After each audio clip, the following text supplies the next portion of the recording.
Assalamualaikum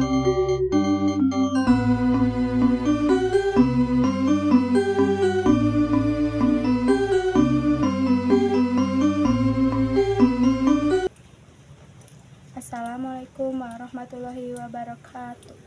Tepangkeun nami abdi Restiani Sanusipa di kelas 8E. Di dieu simkuring bade ngadongikeun diantara anu judulna pentingna miara lingkungan sakola. Pertama-tama pembukaan. Assalamualaikum warahmatullahi wabarakatuh. Ka Bapa para wargi sadayana kalih ibu guru sareng karerencangan anu ku abdi bade dipikahan.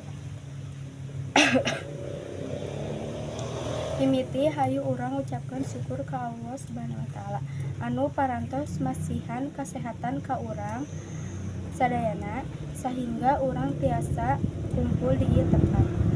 Dina kesempatan ieu abdi bade nyangamkeun diantara ngeunaan pentingna miara lingkungan sakola.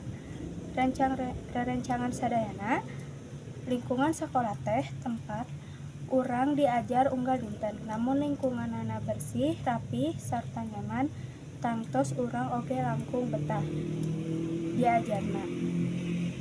Kukituna urang sadayana boga kawajiban pikeun ngajaga kabersihan sakola, sapertos henteu miceun runtah sakalaturna, ngamumule tanaman sakola, sarta ngagunakeun fasilitas sakola kalayan hade. Upami lingkungan sakola kotor, tangtos tiasa nyebabkeun panyakit bau teu merenah jeung suasanana diajar janten teu ngarareunah. Kukituna miara kabersihan lain ngan ukur tugas piket hungkul, tapi kawajiban urang sadayana.